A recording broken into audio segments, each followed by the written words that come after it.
Good evening and welcome to the April 11th, 2022 meeting of the Select Board. We have with us tonight Craig Schultz, Aaron Underhill, Mike Kaczynski, our Town Administrator, and Karen Beret DeMarzo, our Operations Officer.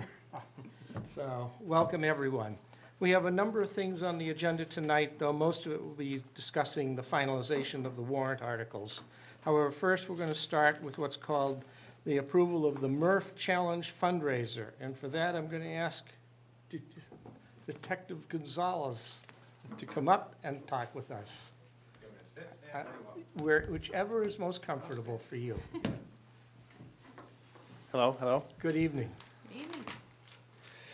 So the Mills Police Association would like to run a fundraiser here at the town in honor of Lieutenant Michael Murphy. I don't know if anyone is familiar, and this summary of him doesn't do him justice, but he was a fallen Navy SEAL operator who was awarded the Medal of Honor for his actions in Afghanistan.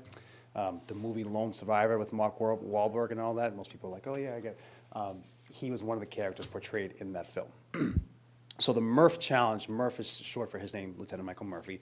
The workout itself consists of a mile run, 100 push-ups, 100 pull-ups, 200 push-ups, and 300 squats, completed by another mile run. So we were thinking, why not, in honor of him, we would do a fundraiser for that, in which we'd sell shirts, patches, and then a portion of those proceeds will go towards the Michael Murphy Memorial Scholarship Foundation itself. Couple things that we've kind of tentatively locked down, speaking with a couple people. The use of the field, trying to get it done for May 22nd, just this field right over here. We confirmed that with Parks and Recs downstairs, some volunteers, which would be supported by Ms. LeBlanc, I believe. She said that she'd help out with that. Talked to a couple different local restaurant owners, see if they can come by, and probably going to have a booth set up for themselves to do food and whatnot. Similar to what we did for National Night Out a few years back. I don't know if anyone's familiar who was there, but basically that, but just with a workout involved, I guess you could say. Looking to kick off at 10 a.m., probably wrapped up around, I don't know, noon, something of that effect. I believe, hopefully I can get the key to the bathroom for here, but if not, then I'll figure something else out. We'll see. Okay. Please, if there are any questions or comments. That sounds, it sounds like a great event, and I just would like to see somebody do that many pull-ups and push-ups. Well, the beauty of it is you can actually break it up, so you don't have to do everything at once. So if we were to do it together, I was like, all right, I'll do half of them and you do half of them. And, or you could block it up. It almost worked for you, Aaron. 20, yeah. I'll do two. Exactly, yeah. So it's really up to everyone, and we're going to advertise it, and we're trying to figure out some kinks as far as how to run it, but that's all day of operation stuff, which I'm not really too concerned with. It'll be easy for the most part.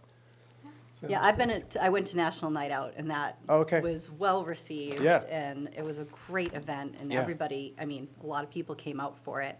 So I think with that level of success, I would think that another version of an event like that would be great. Yeah, that was huge, and we're definitely going to do something, I think, kind of towards the fall similar to that, but this will, we figure, kind of just kick off the summer, really, so. Sure. That's the goal. Anybody else? I happen to think it's a terrific idea, too. Oh, cool. I think it's a good idea. Awesome, thank you. So, I'm all for it. Well, I'll take a motion. I move that we approve the Murph Challenge fundraiser for May 22nd. Second. So moved and seconded to approve the Murph Challenge fundraiser for May 22nd. All in favor? Aye. Aye.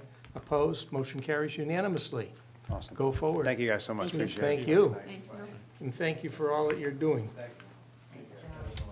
Okay, next item on the agenda is approval of self-contained compactor contract. And I'll ask our Director of the DPW, Mr. McKay. Thank you, Mr. Chairman. For once, keep the good news going for a little while before we turn over to the budget. This self-contained compactor is through grants that we've received from the Mass DEP, RDP grants. We've been filing this. I've been doing this for the past 12, 14 years. And we get to carry it over every year until we can actually put it towards something more useful than just going out buying trash cans and barrels. So even with previous boards, and it's nice to see most of the people are here, that I've first presented this to, we would like to purchase a self-compacting container And what that is, we will use that for the paper and cardboard. Instead of going in and piling the paper and cardboard up in that big dumpster, which is a hazard to all of us, there'll be a hopper there, and you'll just throw your contents in that, and it will crush it just like a truck that we have will, take care of this. So there is no cost to the town, but we still have to go through a procurement process. We still have to get the 3 bids, which I did. I think you have all that there. And so I would ask that you allow the town administrator to enter into a contract with McGuire Equipment out of Hyde Park in the amount of $29,944. There's still work that will have to be done. We'll have to put a cement pad down there and bring the electrical work over, but the pad, DPW will take care of putting that down, and the electricity, we'll take that out of the transfer station budget. So that wouldn't be part of this bid, but just to let, Excellent. there's still work that has to be done. Are there any comments or questions? I'm disappointed because I really got good at throwing those plastic paper bags right we on all? the top of the back of the pile. It's been years of perfection. Yep. But, From the days of Manny to, oh, yeah. I won't be, somebody yelling at me. There's Yep, no yep. bag throwing to get it on top. No, I think it's great. We got a grant for it. Thank you. This will be good. yes. Well, take a motion. I'll make a motion that we approve the contract with McGuire Equipment, authorize the town administrator to approve a contract with McGuire Equipment, Inc. for $29,944. Second. So moved and seconded to allow McGuire Equipment, Inc. For a contract of $29,944 for the town administrator to sign it and to not exceed that amount. All in favor? Aye. Aye. Opposed? Motion carries unanimously. Thank you. Thank you. Thanks. Okay, next item on the agenda. Enterprise Fund Study Presentation. So I'm going to call Carl Valente up. This is a follow-on to a prior study that was done, looking at the enterprise funds, the use of the enterprise funds. So, Mr. Valente? Get Carl set Thank up you. here, hold on. There you go. Thanks, Karen. Should be good. Thank you, Mr. Chairman. Obviously, I've met you before, Mr. Schultz, Ms. Underhill. I haven't Hi. met you before, but Nice nice to to be meet you. here. And it's nice doing this in person. I've been doing finance for a lot of years, and somehow doing finance remotely is a challenge. So it's nice to be able to talk about numbers and show them to you in person. Just by sort of quick way of background, a little over 2 years ago, the board decided to undertake a study of your 3 enterprise funds, really to examine the cost structure. It hadn't been done, I think, since your prior town administrator had done it. And our firm, Community Paradigm, was retained to do this work. And I was the primary lead on that project for that Community Paradigm. And it was a good experience and exercise to go through. And we came up with the results and presented that to you again a little over a year ago. I'm going to touch on those earlier results, but then the selectmen and the town administrator felt you wanted to do an update, do a second year of data, which we very strongly support, not because I'm looking for more work, but we were really encouraging you to actually get 3 years of data to really start to develop a trend on your enterprise fund costs. So ultimately, hopefully, you'll be able to go in that direction. Part of my existing work is to train a staff person in the Department of Public Works to sort of take this over from me, and I've already started that process. So from a very big picture point of view, that's what this is about. As I mentioned, we've now done a second year of looking at both direct and indirect costs of your 3 enterprise funds. And in this second year, my sense is that the data has really improved from what we did in the first year. And not to discount the first year analysis, but your finance department and your public works department made a number of changes in the way they capture data. Some things that we recommended in our study, and they embraced it. And that made the second year, I think, much more precise in our analysis. So that was just terrific work that came out of those two departments. And again, we continue to recommend that you develop at least 3 years of data so you have both trend information and can then start using that for budgetary purposes. So what did we find? In very summary, so the first year we did this, which was fiscal 20, and we looked at indirect costs. At that point, based on, again, decent data, but not as precise as we have today, it was our sense that your budgeted indirect costs, or what town meeting approves to transfer from the enterprise funds to the general fund, those budgeted indirect costs exceeded the actuals by 25%, was the results of our first study. This year, the most recent, so we're looking at last fiscal year for actual data. Again, we have much better data based on the work of your staff. And we're now seeing that gap has been closed by half. It's about a 12% difference between budgeted indirect costs and actual indirect costs.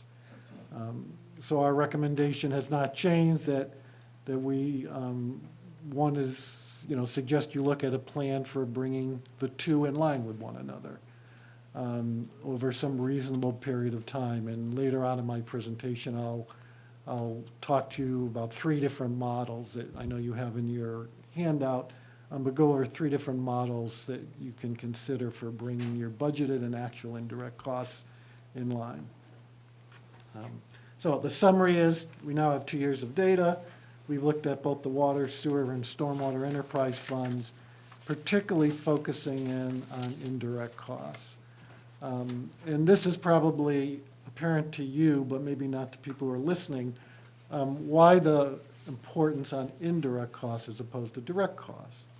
We look at both. We look at direct costs and indirect costs. But in direct costs, so those are, the direct costs of the staff time, the direct costs of utilities, materials, and so forth. If you're off on that, you don't hit the number right, you budget more than you actually spend, that difference just stays with the fund. It just becomes part of what we call retained earnings. It's like free cash for your enterprise funds. And it stays with there, and it can be used in subsequent years as you set the budget for your enterprise fund. So it's not lost, so to speak, from the enterprise fund.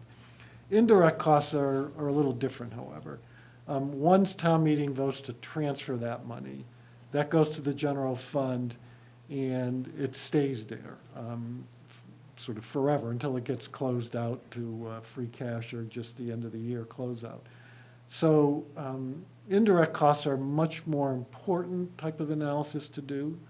You want to make sure that the enterprise funds are paying their fair share, not more or less, but paying their fair share. And my recommendation has always been that when we're looking at indirect costs, we look at the prior year, because you have actual data. So for fiscal 22, the year we just completed, I looked at fiscal 21 actual spending data. Because we're in fiscal 22 now, we looked at fiscal 21. And I would continue to recommend as you do this in the future, to always look at prior year actual. So now, sort of lots of numbers on the page, and we don't need to spend a lot of time on it, but I changed the presentation last year a little bit, just how it's presented. Each enterprise fund now is its own page. And what's in yellow here? Well, my little thing here won't show up on your screen, but what's highlighted in yellow are the indirect costs. So in row 27, those are, for the 2 years we analyze, those are your total indirect costs. So let's just focus in on the year we just finished, fiscal 22. $290,000 for the water enterprise fund in indirect costs. And what did town meeting approve for indirect costs? $294,000. So you're basically there. You're within less than 2% on the water enterprise fund. So we think you're in really good shape for the indirect cost for water enterprise. The next one is the sewer enterprise fund. Again, I'll just stick with the fiscal '22 column, looking at rows 28 and 29. In this case, our analysis suggests that the indirect costs were about $202,000. Town meeting approved $241,000 for that fiscal year. So you're about 16% over in that particular situation. An improvement over the prior analysis, though. The prior analysis, you were 22% over. So you already have been making very good progress in terms of bringing budget and actual in line with one another. And then the last spreadsheet is the Stormwater Enterprise Fund, your newest enterprise fund. Again, rows 27 and 28 that are highlighted. We believe your indirect costs are about $119,000 compared to what town meeting approved of $157,000. So about 25% difference there. So that gave us some direction of where the work is now in terms of bringing the two in line with one another. This form, and you don't really have to study it that much, but I always include this when we do this type of analysis of just all the indirect costs, and including them for fiscal year, because it really can sort of tell a story as you start to build a trend. So indirect costs, include things like depreciation of your vehicles, fuel costs, vehicle insurance, DPW administration and expenses, workers' compensation, retiree health and pension costs, indirect town expenses, that would be your finance department, your town administrator's department, insurance, and so forth. And again, this is just for, as you develop this in future years, it'll help you look at trends. And if something just looks out of place, if something is unusual, it makes you dig deeper. Why is this happening? So in this most recent year, one of the things that caught my attention was in Table 6, so towards the bottom, liability and property insurance. We saw a fairly significant 25% increase under the water indirects for property and liability insurance. So I talked with the town administrator's office about it, and they gave me an answer for what was going on with your my insurance. And there really was a change in premiums. There's some reasons behind it in terms of some high claim years you've had. But we got an explanation for this. So that's why I like to include this table, because it forces you to ask questions if something just doesn't look right or looks out of profile. So the reason I'm, I think, here primarily tonight is really now talk to you about some models that the select board can consider for now closing this gap between budgeted and actual indirects. This, again, less of an issue on water because you're basically there, you're in balance with water. More of an issue with sewer and stormwater. Three models. The first model I consider sort of an aggressive plan to be implemented over a 3-year period. The second, a more moderate plan, and then the third, what I consider sort of a budget-sensitive plan, trying to be respectful of the fact that you have a budget you have to balance every year. And you don't like to make, significant changes in any one year that can affect other parts of your budget. So 3 models. Again, just to take you back, when we looked at this a little over a year ago, the gap here, row D, for all 3 enterprise funds, the gap was 25%, a fairly big gap to close. But you've made great progress. So in this next table, the bottom table where I've added the most recent analysis, that 25% has now come down to not quite 12% gap to close. for all three enterprise funds in total, or about a little over $81,000 difference to close. So this is the aggressive model. So trying to close the gap over 3 years. So I understand, I know you're going into town meeting next month, so there's really little opportunity to do anything for this town meeting. Your budget is pretty much set and in place.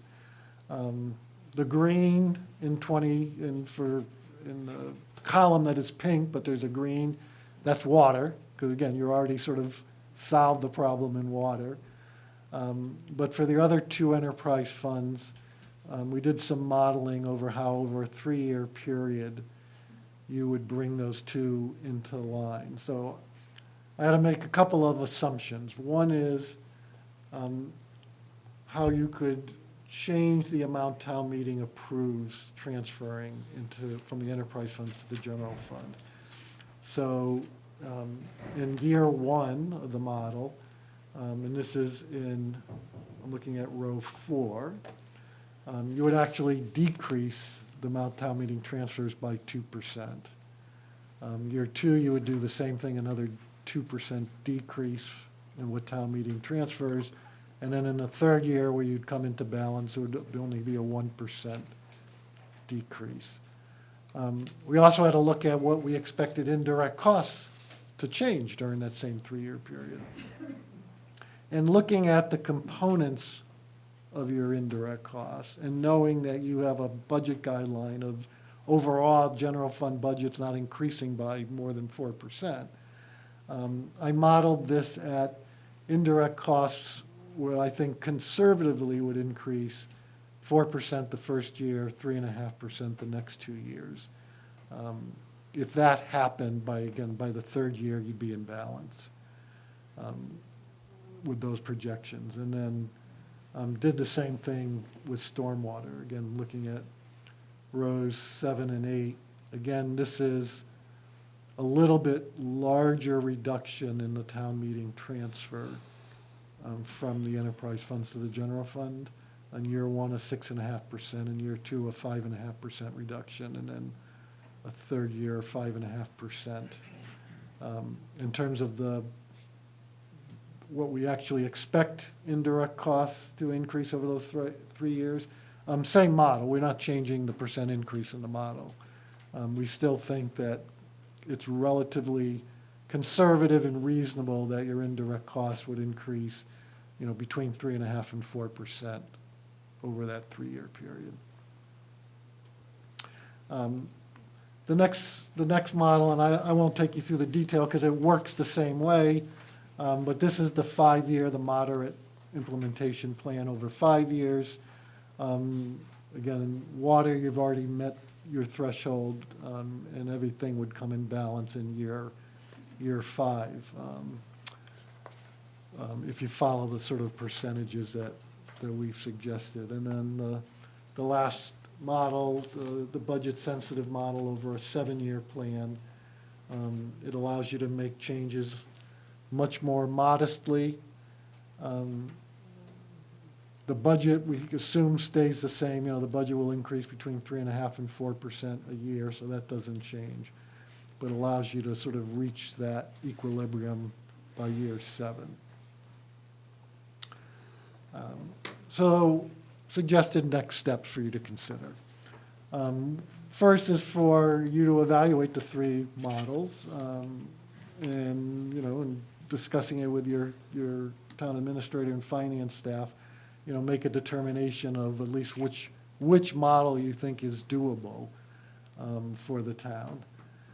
So that's, I guess, an initial step. Secondly, the finance department, again, has made tremendous improvements in the way we track employee time to each of the 3 enterprise funds.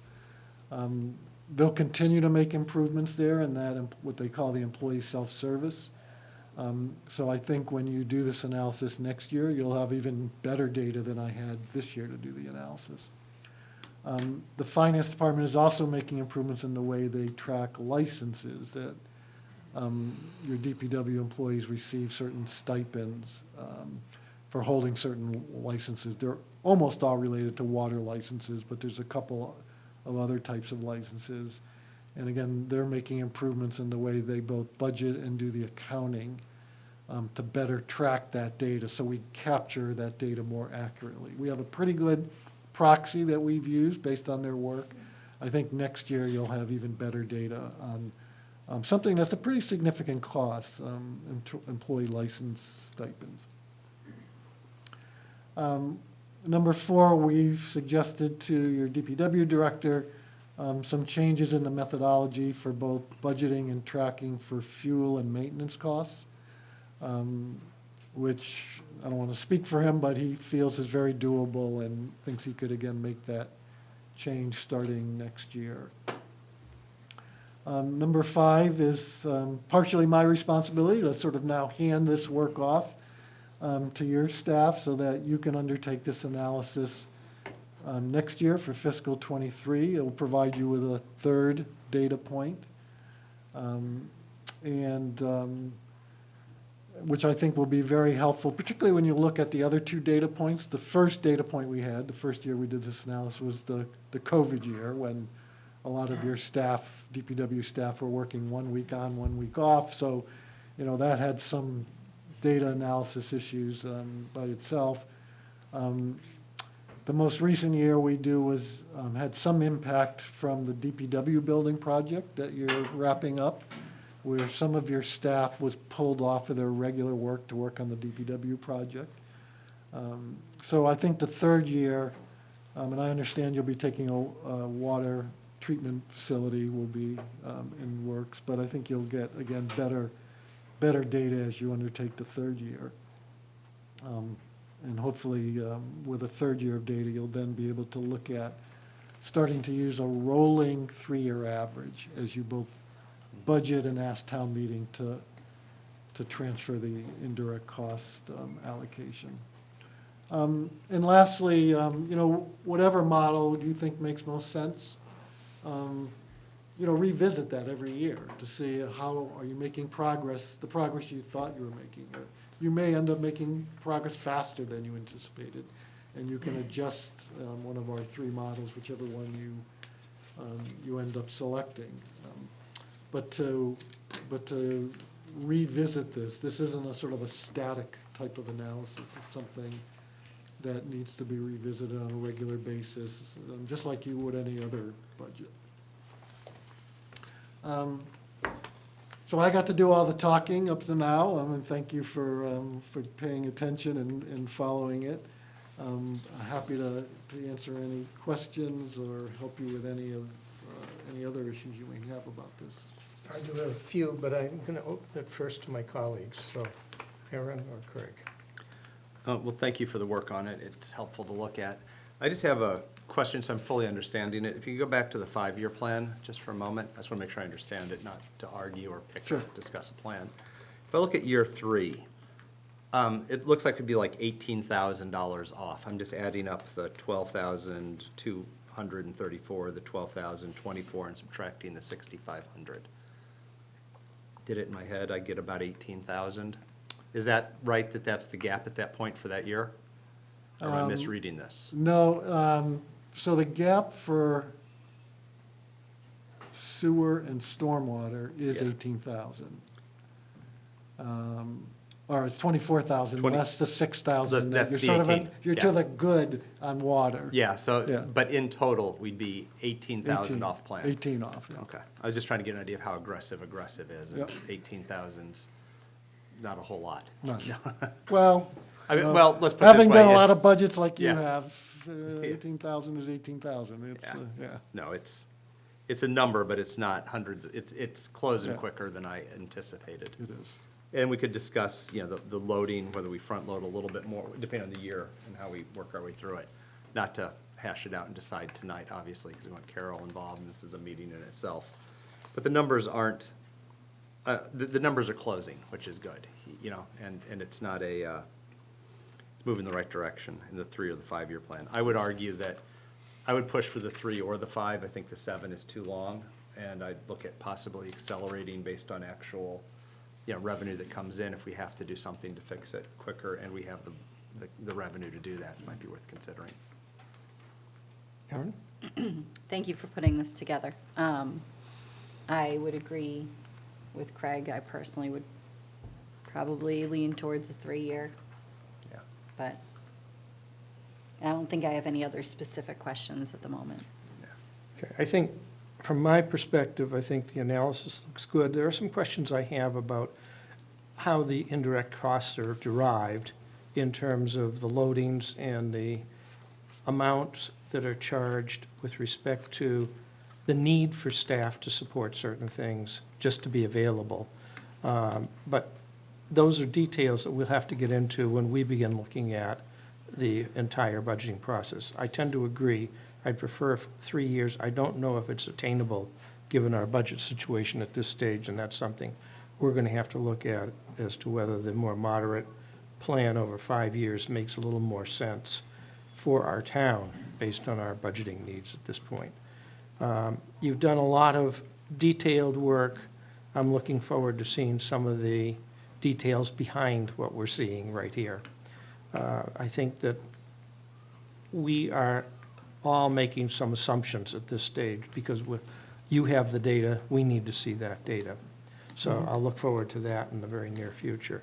But otherwise, this is precisely the kind of analysis we've been looking for. What I do like is the idea that in the last couple of years, we've already begun to close the gap. And a third year of data may change even where we're at this point. I don't know, but it tells me that we need to continue to collect data of this nature over the next couple of years, so we better understand exactly where we're headed and how we're going to get there. But otherwise, I really want to thank you and commend you and the folks who did this for giving us a good insight as to where we're at and where we're headed at this time. Good, Thank you very much. Great, thank you. And it's Mr. been a real Brzezinski. pleasure working with your staff on this. I was just going to ask if our staff, Mr. Brzezinski in particular, if you have any comments. Thank you, Mr. Chairman. I guess I would start by just echoing what the board members just said, that we'd like to thank Carl a great deal. He's done a lot of work on this, and really looking at all the numbers coming in and putting together the charts that are before you this evening, as well as the DPW director and his staff for all the work they've done, and working with Carl, as well as the finance director, who's been an active part of this process all the way along. So I think you have a great model, or several models in front of you. I certainly think we can shoot for the 3-year plan, and that's what we're gonna look towards. But we'll want to look at these numbers a little more and get back to the board again shortly. But I think the information here is great, and it presents a great outline and blueprint for moving forward. So thanks again, Carl. I absolutely concur with it. This gives us the basis for looking at how we're going to proceed for the future. Thank you very much for your Are there any time. questions from the audience, Mr. Just- Chair? Just a second, I was just going to get to that. Oh. Yes, if that's all that the board has, then I will open it to questions from the audience. Thank you. It's been a long time since we met with Mr. Valenti. Thank you. Kathy McInnes, 78 Island Road. I'm confused what you're calling a stipend. To me, a stipend, the way I've learned on it from the Finance Committee and as a Select Board member, is an additional fee that you get for doing a service that might not necessarily account toward retirement or anything. It's a chunk of change. Could you tell me how the DPW workers, all of them, get an hourly salary, but then where does this stipend come in? Sure. Thank you. Mr. Chairman. Thank you, Mr. Chair. Under the collective bargaining contract with the DPW Laborers Union, the way the contract is written, they get an hourly rate, but embedded in that rate is a certain amount of money for holding certain licenses, certain water licenses, primarily water licenses. There's one for being a general contractor license. I use the terminology stipend. It may not be what you use here, but it's an additional amount that you only get if you hold that license. Okay, thank you. Now, that makes sense because a DPW worker might get $20 an hour, but a license you have to go to school for, and you have to be tested, and you certify to the Commonwealth and to the town that the testing that you're done is licensed and proper. So it is an hourly rate that they get. They get more money per hour. I don't consider it a stipend, and please, someone correct me if I'm wrong, but the issue is that we have, that the people that are involved, and it's not just me, okay? It's 12 other people that sign these concerns. When you're plowing, the general worker who works just for the DPW, the general highway, the general kitty, will get $20 an hour. When the same fellow who's got the licenses for the water and sewer D1 distribution or treatment, they get more money per hour anyway.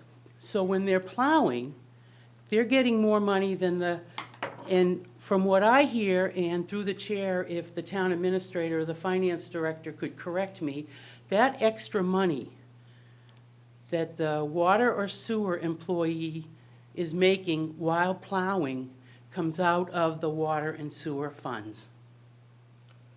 I'm getting a nod. Is that affirmative from the town, through the chair, from the town administrator? Do you want to answer that? Sure, I'll answer. Go ahead. And I'll let Carl correct me if I'm wrong on my assumptions, but it's my understanding that the employees from the DPW that have these licenses have them so that they can be ready at any time to work on their licensed water and sewer issues, not related to driving for plowing or mowing lawns. That's not a benefit to the highway department. It's a benefit to the water and sewer department, depending on which department they have those licenses for.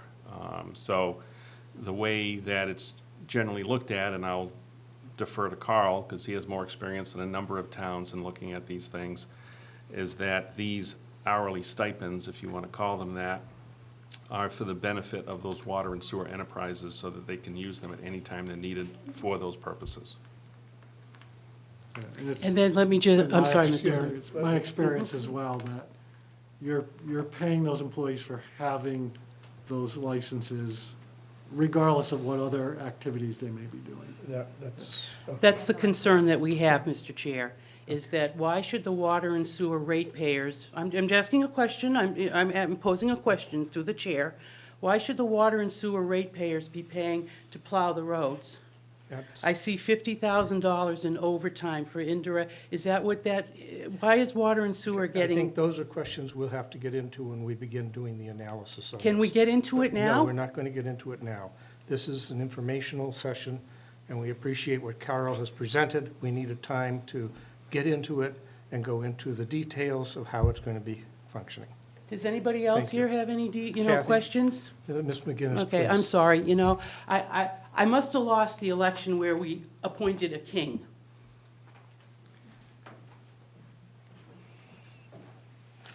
Thank you. Is there anyone else who has a question? Well, thank you very much. We appreciate your time, and we really do appreciate what you've just presented to us. Great. We will be going through this in great detail, I'd say, over the next several months to understand a lot better where we're headed. Fair enough? Could I Thank have you, one Carl. question? If you're taking money from the water and sewer enterprise funds, do you think through the chair can you pay the water and sewer back for the money that you're using? Ms. McGinnis, Rather please. 3 or 5 or 7 or Miss- 10 years? Miss McGinnis, please. Now, this year? Ms. McGinnis, please. Thank you. Thank you for your time. Thank you very much. Okay. With the conclusion of that, we are now going to get into, are we going to deal with the town warrant? Is that the next I believe item? that's the next item, Mr. It Chairman. is. That's the next item I see on the Yes. agenda. So, the next item on the agenda is the opening of the town meeting warrant, and I will take a motion on that. I move that we open the town meeting warrant. Second. It's been moved and seconded to open the town meeting warrant. Do I have to poll the board?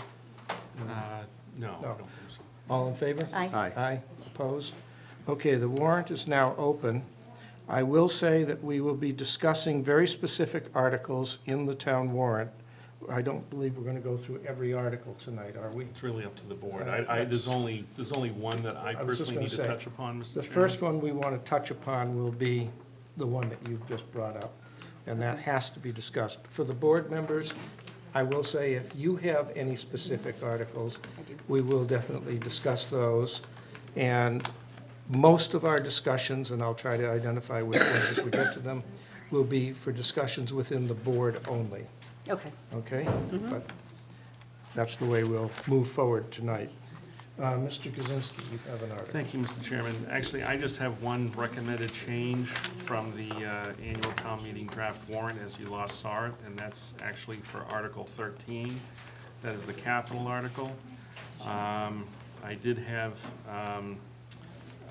a discussion with the DPW director earlier, and he had requested that we add a clause into Article 13 that would allow the select board to dispose of old vehicles and equipment by outright sale, trade, auction, or otherwise, and that the proceeds from such disposal will be applied to the purchase price of the vehicle or equipment. After reviewing that and discussing that with town council, I am recommending that the board consider adding that language into that article. It simply adds some flexibility for the select board, should there be a benefit of trading old items in to vendors in order to get a reduced price on the new equipment. And it would only be approved if the board felt that it was a fair sale moving forward. Excellent. I'll open for I'll make a discussion. motion to add that language. I think Second. I've seen it almost all of the other ones for disposing of vehicles. Sure. Second. Okay, I agree with you. I thought there might be some discussion. It's been moved and seconded to allow this clause to be added to Article 13. All in favor? Aye. Aye. Opposed? Motion carries unanimously. That's Were the any- only special article, Mr. Chairman, that I had any recommended changes at this time. Then the next thing I will ask is if there are any articles that the board members have that they would like to discuss. So, Yes. Yes. I would like to discuss Article 20. Okay. Here, I was going to go in order. Okay. Yeah, sorry.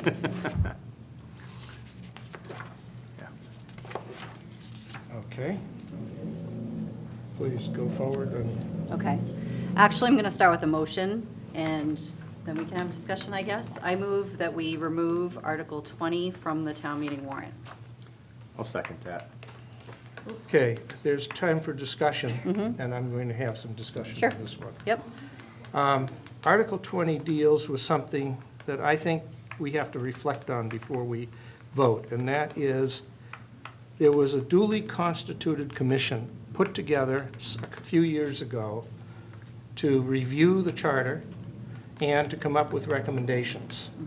As a result of that, they came up with, call it half a dozen recommendations or so, that they asked to be put before the town for the town residents to vote on at town meeting.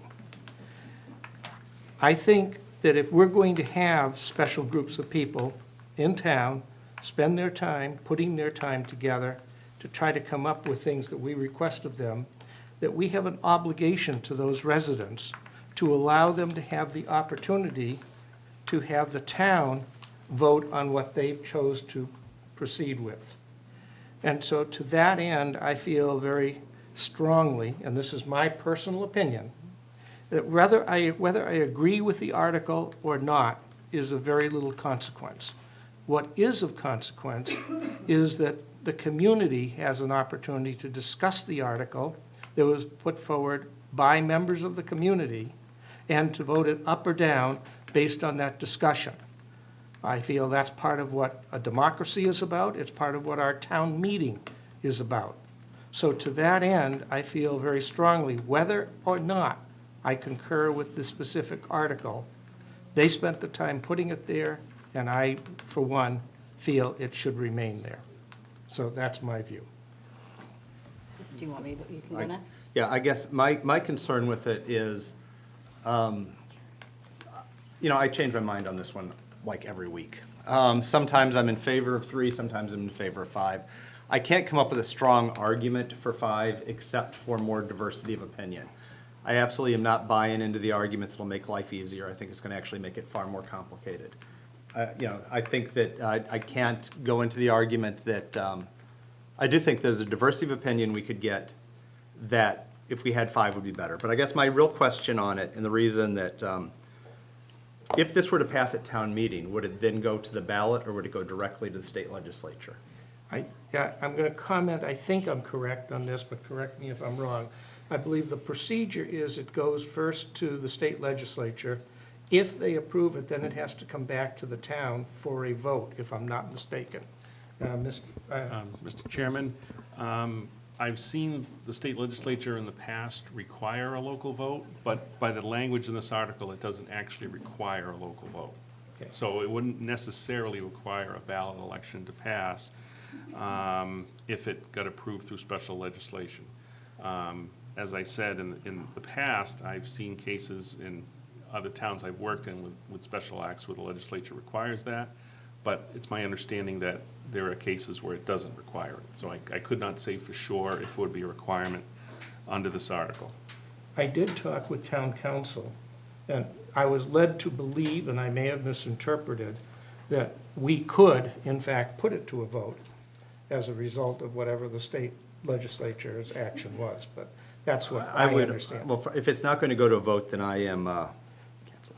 If it's not going to go, if it's not assured to go to a vote, I certainly wouldn't endorse this, because I think that, I think we have to have it sent to a vote at the polls to do this. I think that going straight to the state legislature does bypass, if not the legality, but the intent of the town charter that says, you know, how things work.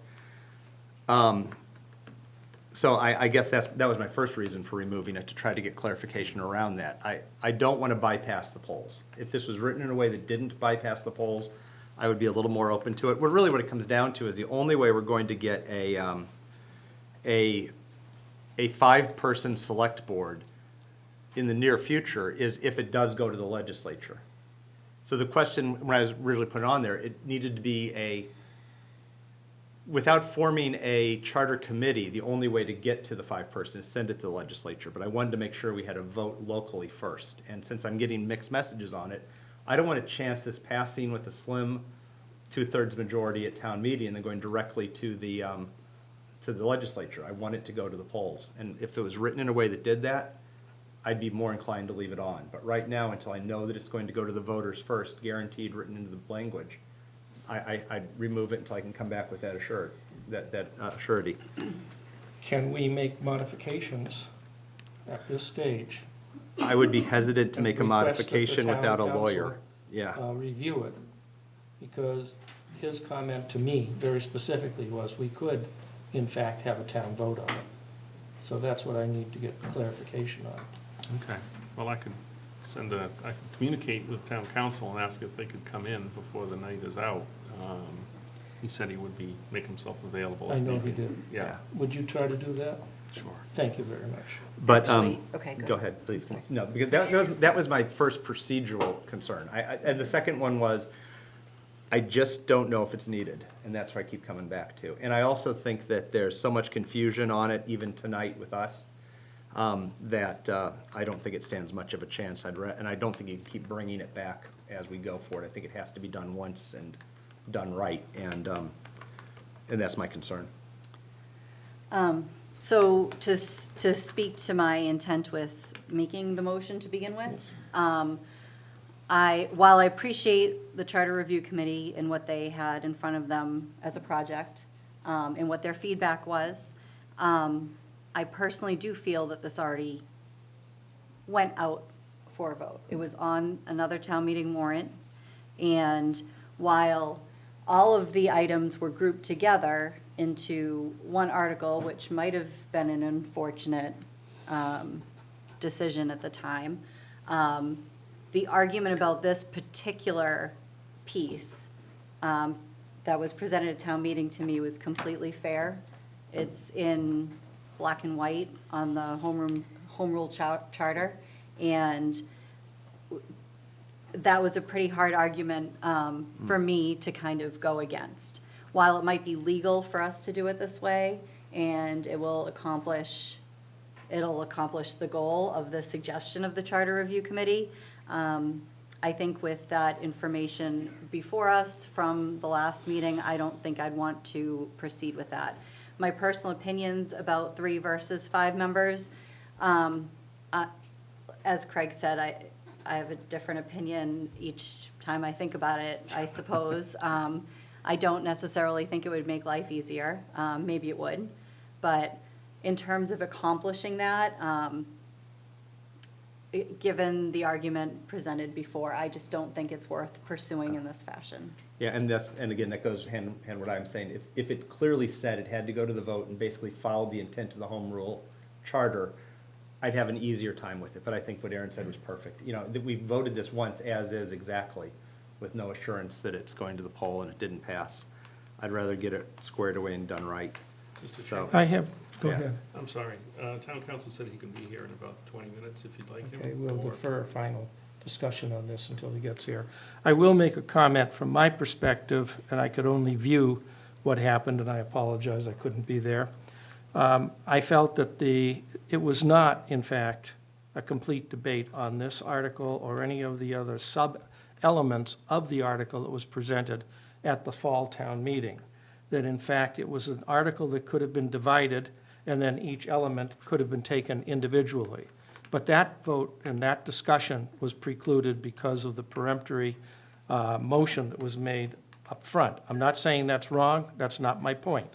My point is, the article was partially discussed, but that was not the intent of the way the motion was made. The motion was made to dismiss the article at that time and defer it to a later date, if I'm not mistaken. The point is, it was not discussed in any detail, and I think that the people who put it forward have a right to have it discussed. So from my perspective, all I'm saying is not whether I concur with the 5 members or not, but I do believe that for the effort that went into it, that from that perspective, it ought to move forward. However, I also understand what Mr. Schultz and Ms. Underhill are saying, and it was my understanding that there would be a vote. If I find out from town council, who will be here in about 20 minutes, that in fact there will not be any vote on this coming out of the legislature, then I have a problem with the way this is proposed. and I'd like to vote prior to the legislature. And also, I guess, honestly,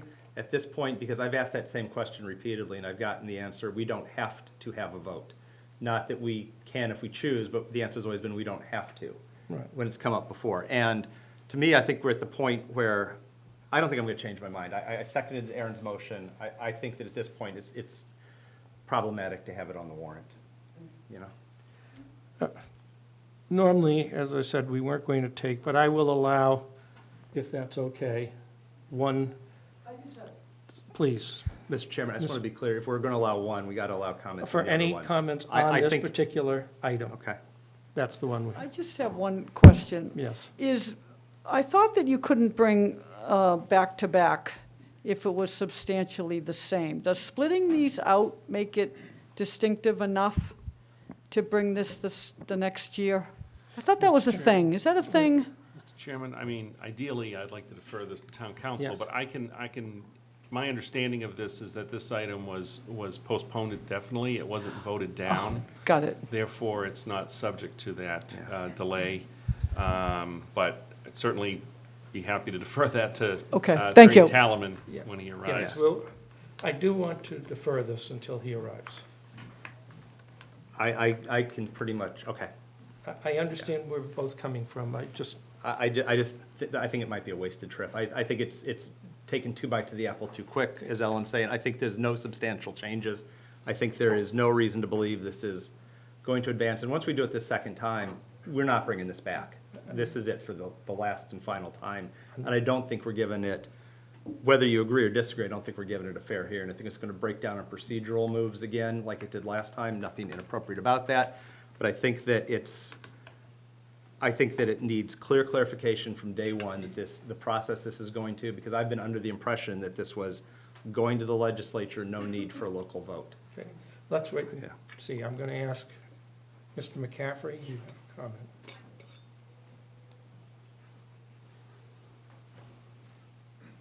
Thank you, Mr. Chairman. Jim McCaffrey, 21 Jameson Drive. I'd like to make two comments. One is with respect to my perspective on what the town meeting voted on and debated. I have some familiarity with this since I made the motion. The debate really was whether or not we wanted to defer this because the method of amendment proposed did not follow the procedures outlined in the Home Rule Charter. From my perspective, and I was just a member of the town meeting, that was the message the town meeting sent. If you want us to consider this, please follow our Home Rule Charter. This proposal does not. It clearly does not follow the procedures set forth in Article 5 of the Home Rule Warrant. The Home Rule Charter. So I think the town meeting did send a message to the board and said, if you want us to consider this, please follow the rules set forth in our charter. And don't try to do it with essentially an alternative, I'll call it end run, around the procedures in the charter. The charter has a difficult hurdle to change the number of members of the Board of Selectmen or to change the nature of the town meeting. It's intentionally difficult because it's a profound change in the way the government works. So I believe it's incumbent upon the leadership of this town, if we believe from a substantive point of view that this fundamentally important change be made to the nature of the Board of Selectmen, that we should follow the charter. And I would hope that the board would agree with that position. Thank you, Ms. McCaffrey. I'm going to, again, defer to wait to town council because town council gave us advice on two ways of doing this, even subsequent to the town meeting where this was discussed. So rather than Yeah, Mr. Mike Chairman, trying to weigh I'm not in. sure that it's, I mean, the town council can arrive if he wants. I wish it could be half as eloquent as the former chair of the select board, but that's the argument. It was clearly defeated on a message, and that message isn't going to change no matter how we vote it. I was trying to split it in half and try to get at least a vote in, but I wouldn't even support it if town council said we could have a vote on it now, because I think that is the case. The charter lays it out. We're choosing to do something the charter doesn't lay out, and it really resonated when he said changing town meeting. This is, in my mind, as I said, I'm 51%, 49%, depending on the day, but I'm 100% on not changing town meeting. If this establishes a precedent that can be used to change town meeting, I don't want to establish that precedent. So there's no matter what the town thank you, attorney. Town council says that could sway my opinion on this one at this point, because it is the fundamental change in how we do business in government. I think it's important to have town council at least give us advice. That's what town council is there for. Let the town council tell us what his view is, and then let's take a vote on it. I have no problem with that. I'm not opposing it or proposing it, either way. I'm just saying, let's hear what our town council, who is the one we pay to give us the advice, let him tell us so we understand, and make sure that we understand what the implications are. I do not believe that we want to be discussing it in terms of whether it's an end run or anything else at this time. I'm not using the word end run. I'm No, saying a somebody fundamental did change use to that. how we do business. And that's the part that resonated with me. Okay. So I don't think there's, again, as I said, I don't think there's anything that can be said, because I'm not questioning the legality of doing it the way we're proposing to do it. I understand. I'm questioning the Mr. merits of Schultz, doing it I'm that just way. asking Yeah. that we're going to defer it and let town council at least speak to it, because there are those who don't necessarily agree with us. So I think it's important. Can I just ask a procedural question real Yes. quick? All right, so we have a motion and a second. Yes. Do we just let it hang? I'm deferring it for right now. That's I'm just- something we can do? I believe it is something we can Well, do. it'd probably be cleaner if you would agree to withdraw those until later in the meeting. I assure you it's going to be brought up again regardless. I don't doubt it will. I just think it's we brought up for no reason. Because it's not a question what the lawyer tells me is allowable. It's now a question of what is fundamentally right. And, Well, let's you know, find out what the lawyer has to say, so, because there are other people who have views on it. I think it's important to allow them to. Then I'm willing even to concede that the lawyer says the town council says it's absolutely legitimate to do what we Okay. said. I'm conceding that point. I still Okay. think that I and understand. when Mr. McCaffrey mentioned changing the town meeting structure, which would be fundamentally the same thing, because it's the only two things that we're not allowed to change, that piece resonated much more than my 51 or 49% in favor or opposal to this. I'm trying to be as Yeah. fair in this process as I can be, which is, I believe, the role. Ms. Boyardi, All due respect, I don't want to spend any money for town council to come to talk to us tonight about this. He's on retainer. he's on. He is on retain- retainer? Yes. Okay. Aside from that, you have two people here are already on your, I mean, it's not, I've never seen, I just think that them saying that it shouldn't be, might be reason enough, rather than defer to, they've already said how they feel. And I don't know. I don't understand why the town, if whatever the town council comes and says, if he says, yes, you can, or no, you can't, you have two people on your select board that are saying they don't want this on the agenda, they don't want this on the. I don't- understand. What I'm trying to deal with is, we also have people who are not here tonight, who spent time putting it out there, who have, I've been in contact with, I assume others have too. Are you Some are referring to full- the some- people on the charter? Not just Oh. people on the charter, but others. Okay. And it doesn't matter what I think in terms of whether we should move ahead or not. I think we have to let it work out and give them that chance. But let me put it very bluntly, I agree in large part with what has been stated tonight. That doesn't change the fact that we need to make sure that the people who spend the time doing types of work like this with the community feel that it's valued, and that we went into it in an open manner, that their work and their process was one that would be valued and presented to the community. And by us removing this, we're sending a message that you may do a lot of work, but we aren't necessarily going to put it forward, which is our prerogative, don't get me wrong. I'm just trying to be as open as I can, and as was pointed out, we can get town council here, and, Well, it's now going to be 10 minutes. yeah, and he can talk with us, and at least let that air, and then we will have a vote, and I can pretty much predict how the vote's going to go, but that doesn't matter. I think the public deserves to see an open discussion to the greatest degree possible. That's my view, and that's the only reason I'm asked to defer it at this time. But isn't that the same with anybody who comes here to discuss something, that it should be open to everybody to discuss? And if there was something, I mean, no offense, Miss McGinnis was talking about, I kind of zoned out because I felt the tension in the air. But she brought something up and had questions, and yet she had to stop. And there are other people in the audience, I think, that had questions but felt you were stopping the discussion. So I don't know when discussions can continue and when they can't Okay, continue. it's a tough line. The discussion here has to do with a specific issue of should it or should it not be a particular way of moving forward, as opposed to let's discuss in greater detail the mechanics of how we do something, which is going to take a much more prolonged discussion, and from that perspective. Okay, thank you. I respect your answer. I just had, Okay, need to.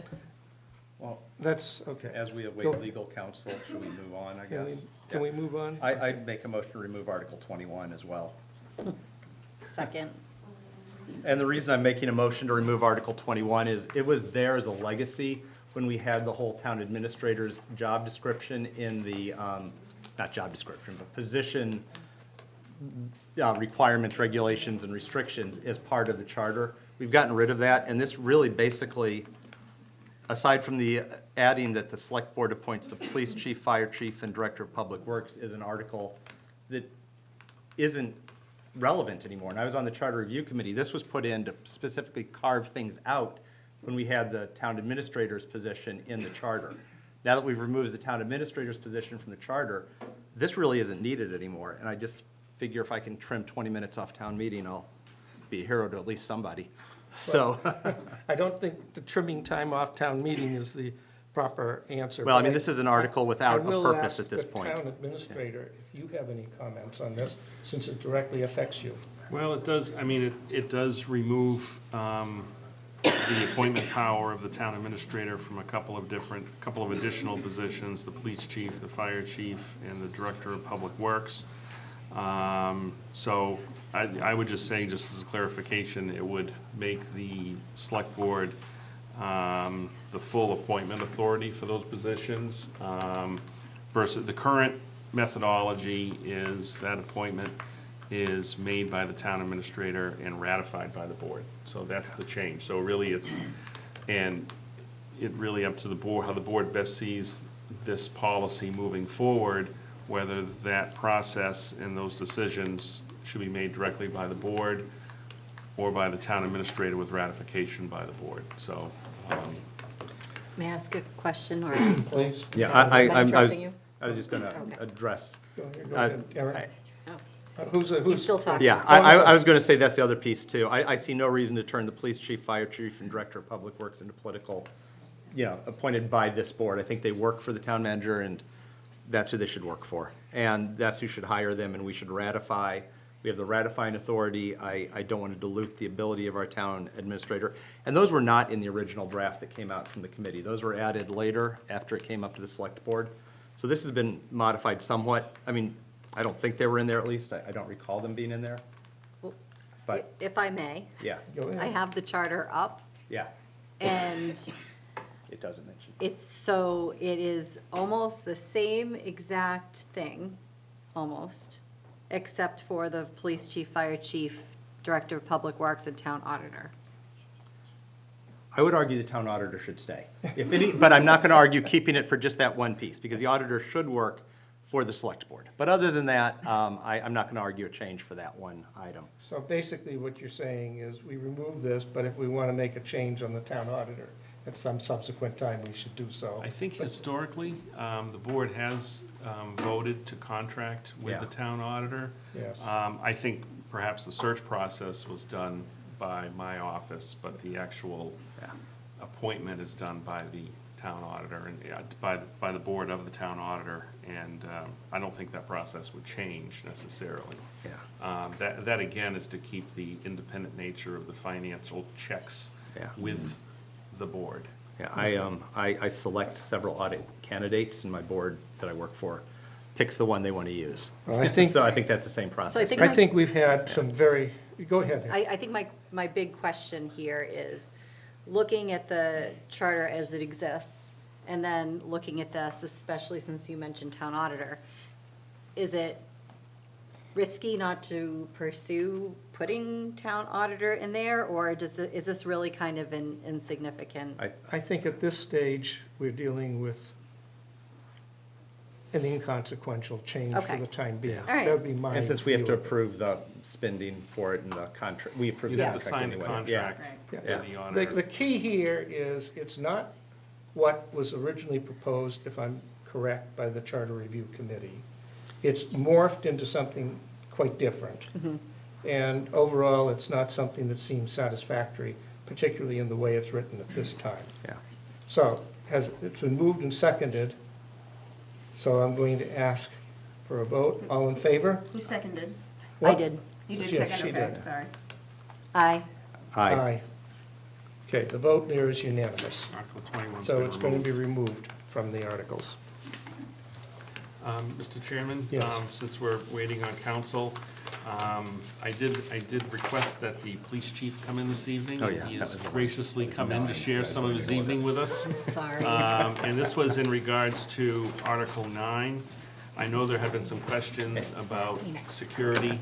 You're right there, you're moving. In regards to the soundproofing for the pickleball tennis courts for Article 9, and that if that is approved and goes up, there will be some visibility issues with being able to see areas of those courts from the road. And I have spoken to the chief about those concerns, and he has, I believe, what may be a resolution to that. So I'd ask him to come in and talk a little bit with the board about that this evening. Chief Sapphire. Good evening.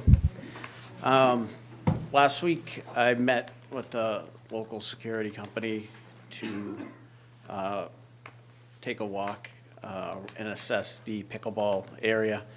That being said, I have no idea about soundproofing, so I'm not here to speak about that. But my concern with the soundproofing is the line of sight from Park Road and from the park. It basically eliminates two sides of the court. So the only way we can see in, really, is coming down the high school main entrance or just as you approach the high school parking lot from Park Road. So there's a lot, I have no idea what the playground and things like that cost, but there's a lot of amenities in there that the town spent a lot of money on. And just, to me, it would make things easier in terms of investigations if we had any down there. It's been pretty quiet, knock on wood, for vandalism, but video is a quick way to expedite and save money on investigations. That being said, I know Detective Gonzalez was in here earlier this evening. We're right now working actively on a grant for remote cameras for various areas of town, and we can implement, submit for one of those cameras through the grant. So it will save the town money in terms of purchasing one. I think the quote that we got was about 10. It was a little more than I expected, yeah, around 10,000, but through the grant, Chief, that would hopefully not cost the town much at all. It wouldn't cost the town anything. It would be zero. So would it be fair to say, if we amend this article to say, in conjunction with the implementation of video camera monitoring, and we concur in that? The concern I have is, it means that the town has to allocate certain funds, and I have no idea what that should be. Normally, we do try to put the funding in the article. I don't disagree, don't get me wrong. I'll take other advice. Craig, you and Aaron have both. Actually, I have a thought or a Please go ahead. question. Okay.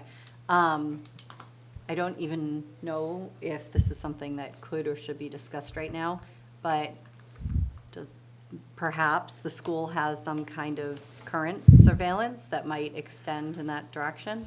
So when we were down there, the furthest point towards Park Road, that there's a camera, it's in the vicinity of the playground structure, but there's nothing beyond that. And I Okay. have no idea what they have in for infrastructure underground, if they left any extra conduit to pull cables. But the real issue is power for the camera, because I'm not an electrician, but I learned a lot last week. So evidently down there, they have 220, I think, is what the electricity is, and the cameras run off 110. So we gotta pull conduit, 110 out to power the camera. So there's a bunch of other steps involved. Whereas the cameras we're looking at, if you're familiar with what a photo cell is on a street light, you take the photo cell off, you put an adapter underneath the photo cell, and that generates enough power to power up the camera, so it eliminates the cost to run 110 to all the cameras. And we'll be able, the grant also includes the remote back to the PD, so. Okay, that's great. All right, good. So, That was my concern, was the safety issue. Yeah. As far as funding goes, is the grant, when would the grant come due, or would we? When would we Yeah, when do we possibly the- get it? Yeah. Like October-ish would be my best estimate. so theoretically, we'd know by fall town meeting what the funding requirements of the town would be at that time to install the video cameras. If this grant is executed, the funding is zero from the town.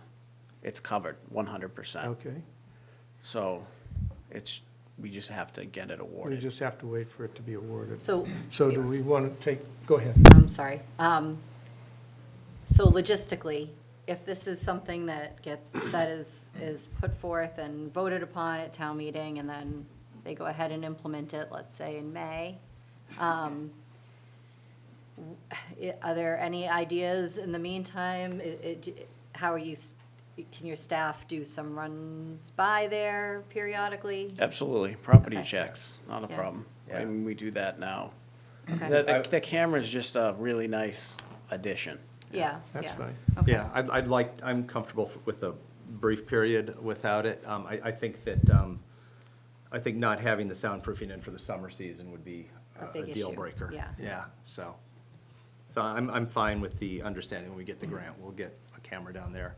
Stick to policing, stay away from electronics, electrician work, and soundproofing work. You've proven your expertise. And thank you for putting that together, Yeah. as always. Put anything, we need to I don't vote need it, anything? no, I'm I actually think not we can requesting leave it any just change as it here. is. No. I just wanted clarification for the board since the question had come up Yeah. from the board.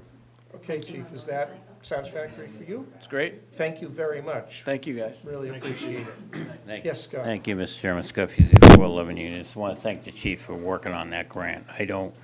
The biggest thing is I want the police to be able to see in there. The town did spend a lot of money on those courts in that whole area, so the cameras will be huge, but the access to be able to see in there and what occurs up there as far as vandalism, the cameras are huge, so we need to do that because the town did spend a lot of money up there, so thank you.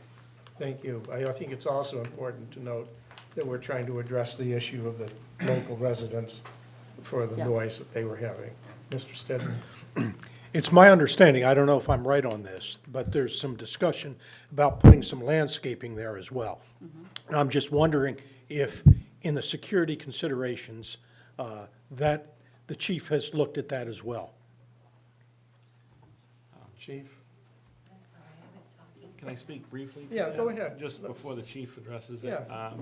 Mr. Chairman, part of the discussion for doing really as effective a soundproofing as possible, the landscaping, as in some additional trees on the immediate outside of the courts, is really additional soundproofing. But I don't think will create additional visibility issues, because it merely they'll be in front of where the soundproofing is. So whether the trees are there or not, I don't think you're gonna be able to see through the soundproofing. That's fine. But We'll put certainly in a if the few- chief has additional comments We'll on put in a that. few ponderosa pines or There something you like go. that. A few sequoias. Yeah, sequoias. Yeah.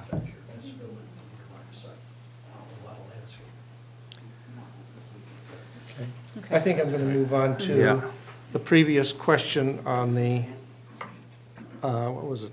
Article 20? Yes. Okay. I believe town council Mr. has Tellerman, arrived. our town council is here. I don't know if you could hear any of the discussion that took place previously, but, Mr. Tellerman, thank you for coming on the spur of the moment. I was watching the Sox lose, so, Yeah. So this is so much better than that. yeah. Is it though, really? Should we take a vote?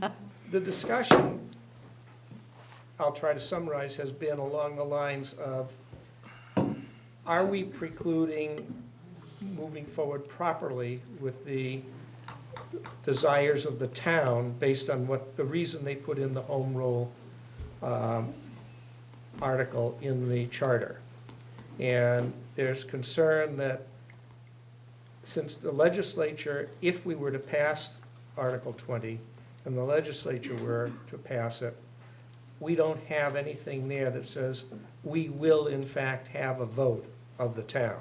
That's number one. And number two is doing it this way by special act, really giving the town a feeling that we're circumventing the intent, I think I'm phrasing that properly, of what the home rule was that was put into the charter.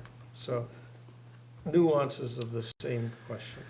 So a few things to unpack there. First of all, I don't see how it could be circumventing the intent, because the Massachusetts Constitution existed before all of the home rule stuff came in anyway.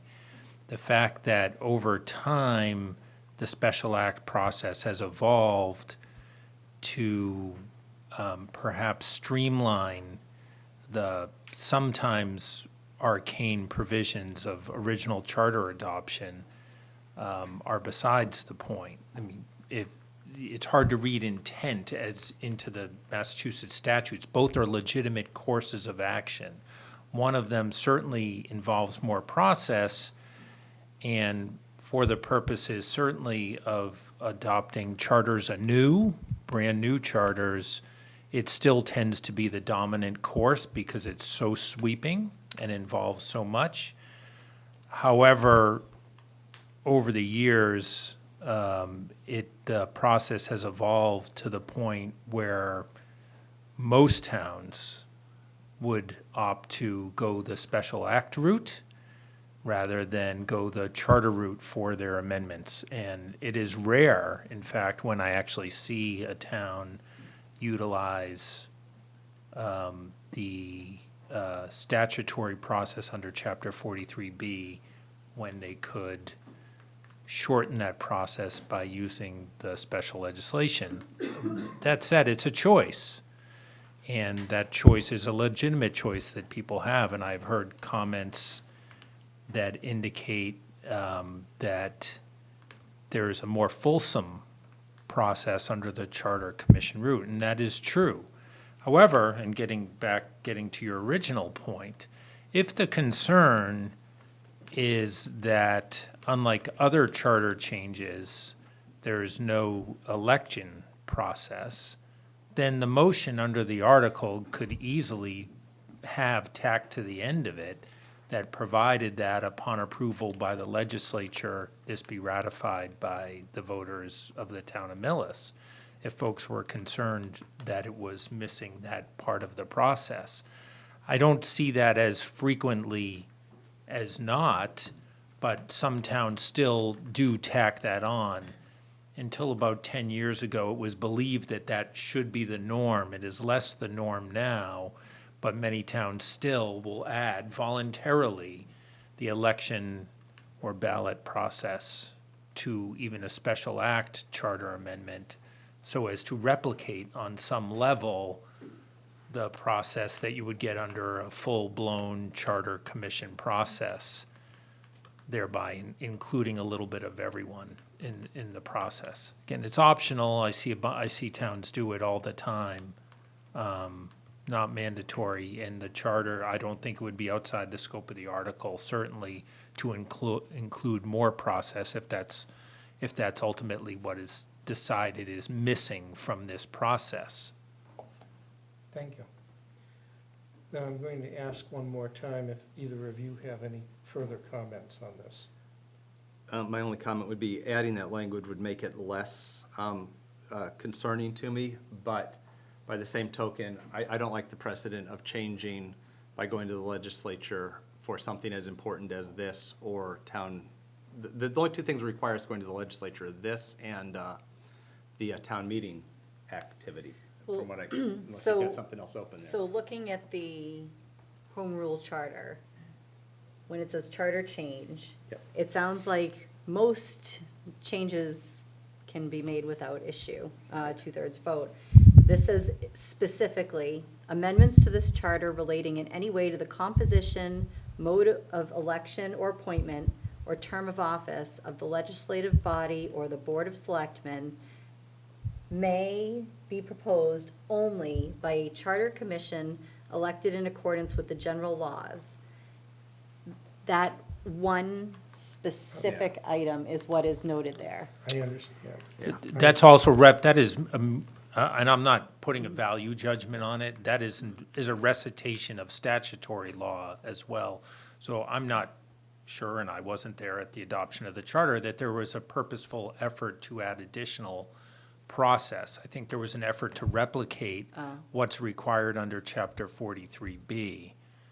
And granted, this is a significant change in some people's eyes. I mean, I've seen changes from 3 to 5 and 5 to 3, and towns do pretty well with either. But it's not like special act charter changes are new to the town of Millis either. Mm-hmm. So Millis, like most towns, have reached for special acts when they've amended the charter for purposes of kind of rounding out my review of this And I had a similar question in another community that also was interested in going 3 to 5, although the debate is somewhat different. There have been quite a few acts over the last decade and a half, 2 decades, that are to move from 3 to 5. And did that community have anything similar to what we have in I place here? don't know, but if they didn't have it, then it would have reverted to the statute, Right. which does require that. So you wouldn't have been able to do it by a 2/3. If there was silence in your charter, Yep. it would be the same thing as the language in your charter. Oh, okay. So, and again, I'm Switzerland on the underlying issue altogether, just, trying to give you the benefit of what I see out there in the municipal world, so to speak. So just to give my opinion a little Go bit ahead. further, this particular piece, this one piece of the different changes that we've been discussing, which are now all separate articles, the piece to change the select board from 3 to 5, that is where there are people in the community that are having a very difficult time with this, based on what is understood to be our home rule. It has already come up in the last town meeting. I don't necessarily see value going back to this piece in the same fashion. I know we didn't get a chance because of this to discuss the other components that we were looking to change. And I think this time we will have that opportunity to discuss them now that they're broken out into different articles. But I really don't believe that anything's going to change in terms of this particular piece of the article. So I want to keep my motion as is. And I'd agree with that. I think that it was defeated not on the merits, and I don't think it'd be defeated on the merits of 3 to 5. I don't think we'll even get to the discussion of 3 versus 5. No, probably not. I think it's going to get hung up on the words in that town charter right there. And I think it's just going to go down again, and the ill will of bringing it right back after one more meeting with no change other than separating it from the other articles. Okay, I've Yeah. listened to both of you. I happen to have now listened to our town council, and I had other inputs, as you have. But I think what we're seeing very clearly is, number one, what's being proposed is certainly an acceptable method for moving forward. Number two, there's a lot of misunderstanding as to the methodology that was proposed and misinterpretation of the implications of how that methodology was supposedly going to be used.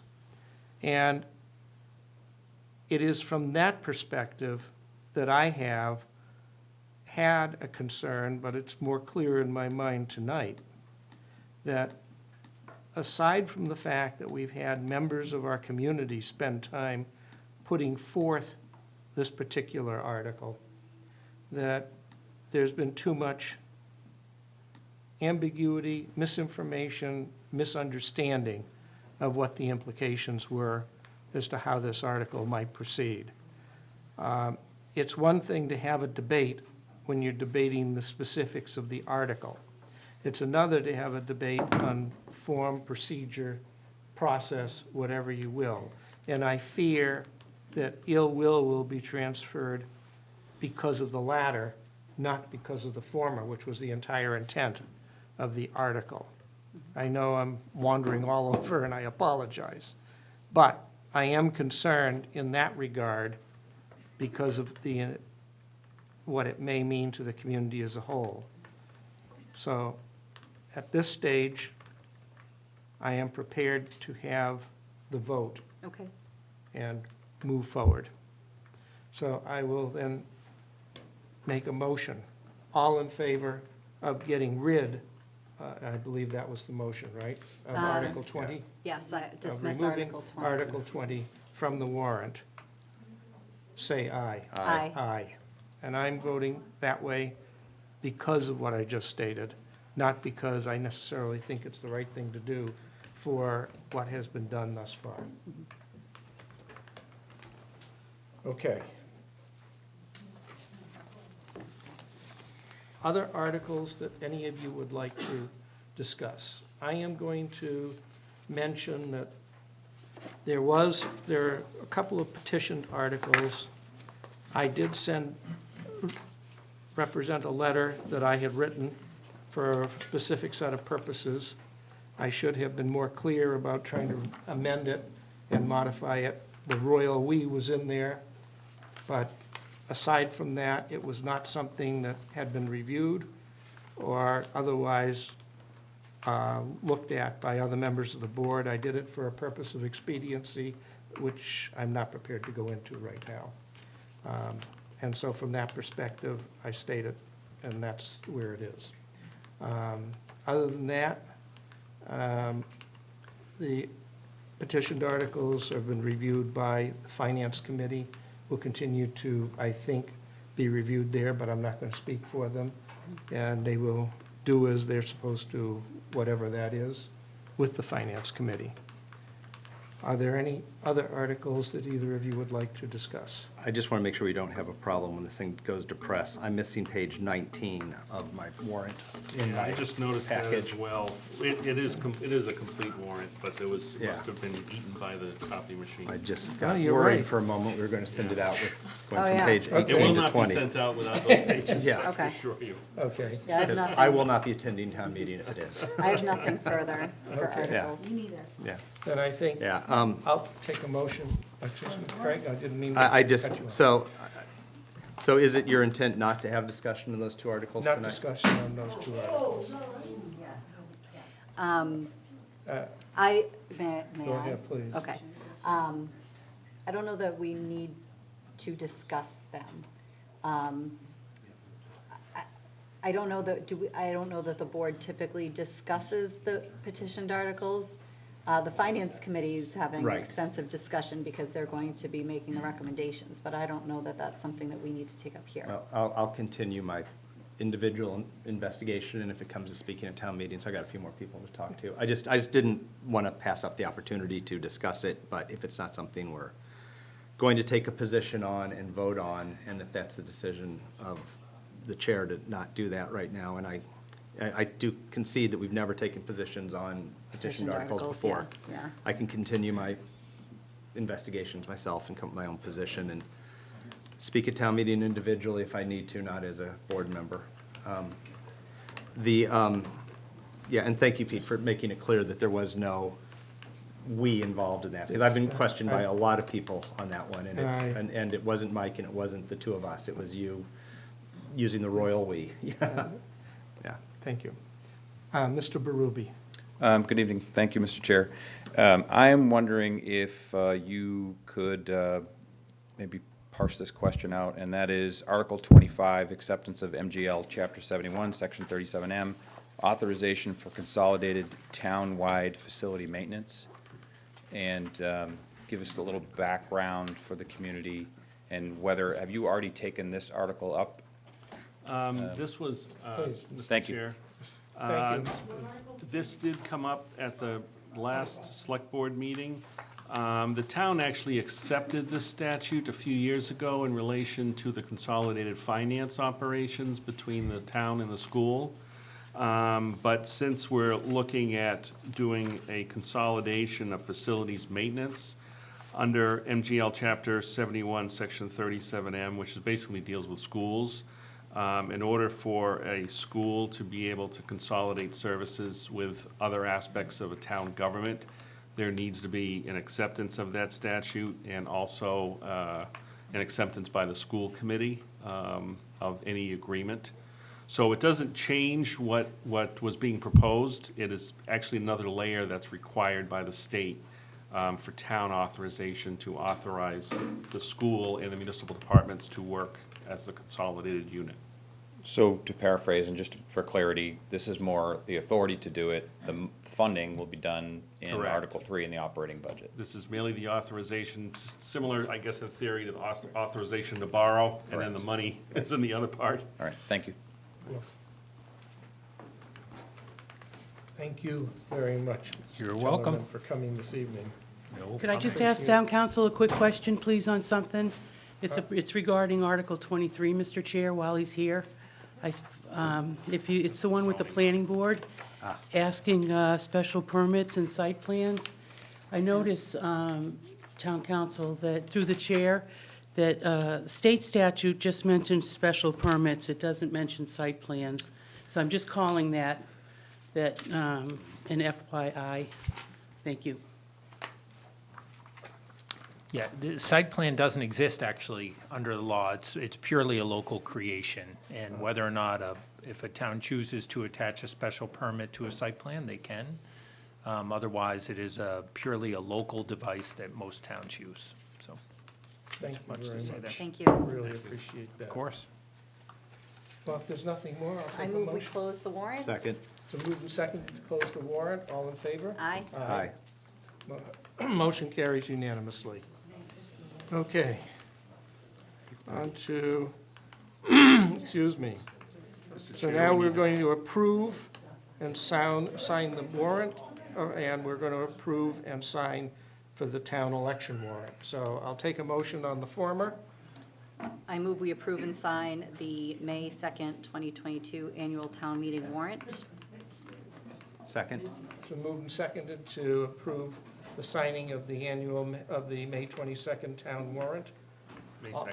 I'm sorry, I said May 2nd, 2022. Great. Warrant.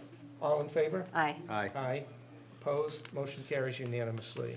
And for the town election warrant. I move that we approve and sign the May 9th, 2022 annual town election warrant. Second. So moved and seconded to approve and sign the May 9th annual town election warrant. All in favor? Aye. Aye. Motion carries unanimously.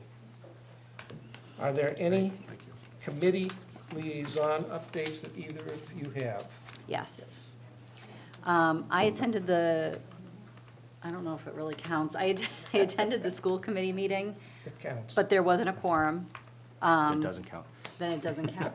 Okay, never mind. There Of were, course it counts. Go. Not if there's not a quorum. there wasn't, so nothing was decided. Nothing legal was decided or There were discussed. Legal, but was there presentations. anything specific that you wanted to let us know about? There were some presentations made and, obviously a lot of good stuff, but one thing that did come up that is kind of relevant to things we've been dealing with financially as of late is that they had some projections for special education needs of incoming preschool age.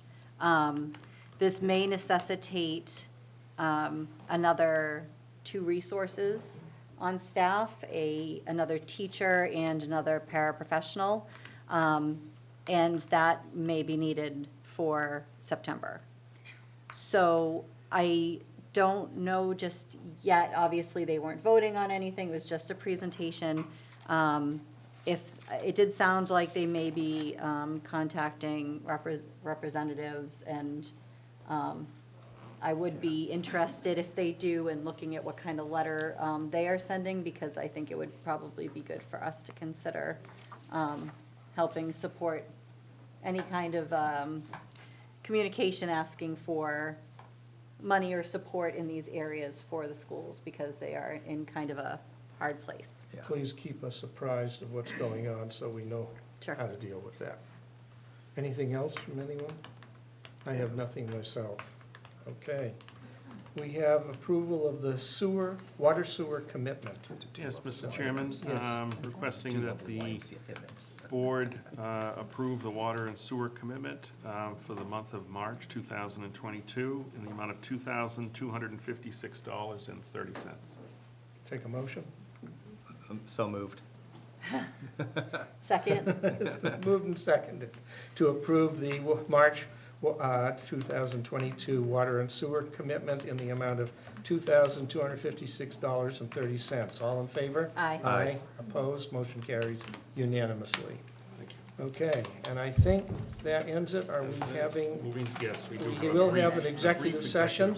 We're going to move out to executive session very shortly, where we'll be conducting strategy sessions in preparation for negotiation with union personnel SEIU Local 888, and discuss strategy with respect to litigation. So I will take a motion to move to executive session. I make a motion to move to executive. Second? It's been moved and seconded. I'll poll the board. Ms. Underhill? Yes. Mr. Schultz? Yes. And Mr. Jermaine, yes. Okay, we've adjourned now, we're adjourning to executive session. We will reinstate the meeting after executive session and close out at that time as our open meeting. Thank all of you for attending. Thank you for attending. That's great, thank you. No, seriously, I want to thank you all. Very nice meeting. Thank you. Appreciate it.